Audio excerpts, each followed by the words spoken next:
పల్నాడు జిల్లా SP శ్రీనివాసరావును TDP దళిత సంఘాల నేతలు కలిశారు. సత్తెనపల్లి జగన్ పర్యటనలో దళిత వ్యక్తి సింగయ్య మృతికి కారణమైన వారిపై కేసులు నమోదు చేయాలని వారు ఫిర్యాదు చేశారు.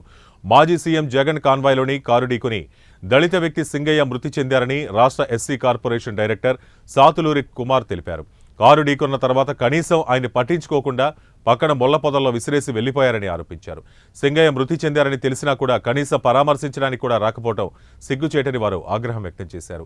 అనుమతి లేకుండా కార్యక్రమం నిర్వహించి దళిత వ్యక్తి చావుకు కారణమైన మాజీ మంత్రి అంబటి రాంబాబు, వైసీపీ నేతలపై వెంటనే ఎస్సీ ఎస్టీ కేసులు నమోదు చేయాలని వారు డిమాండ్ చేశారు.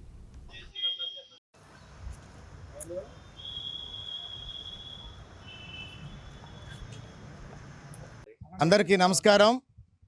నా పేరు సాతులూరి కుమార్, ఏపీఎస్సీ కార్పొరేషన్ రాష్ట్ర డైరెక్టర్. పల్నాడు జిల్లా తెలుగుదేశం పార్టీ అధ్యక్షులు గౌరవనీయులు కొమ్మాలపాటి శ్రీధర్ గారి ఆదేశాల మేరకు నిన్న మాజీ ముఖ్యమంత్రి జగన్మోహన్ రెడ్డి గారి సత్తెనపల్లి పర్యటనలో భాగంగా ఏటుకూరు రోడ్డు పక్కన ఉన్నటువంటి వెంగళపాలెం దగ్గర ఆ యొక్క కాన్వాయి గుద్దటం జరిగింది. ఆ గుద్దగానే వెంటనే చనిపోయిన ఆ సింగయ్య గారు మా దళిత జాతికి సంబంధించిన వ్యక్తి.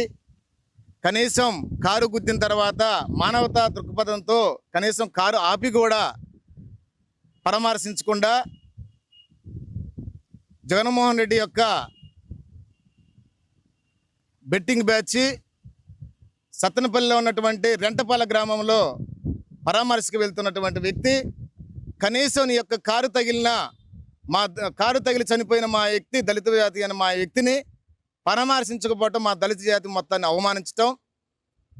ఆ రోజున నువ్వు 175కి 175 అని చెప్పేసి రాష్ట్రంలో ఉన్న వాళ్ళందా వైసీపీ అంతా రెచ్చగొట్టి బెట్టింగ్లకు ప్రేరేపించి ఈనాడు బెట్టింగ్ల వల్ల చనిపోయినటువంటి కుటుంబాలను పరామర్శించటం రాష్ట్రంలో ఉన్న ప్రజానీకం అంతా తెలిసి ఉన్నది.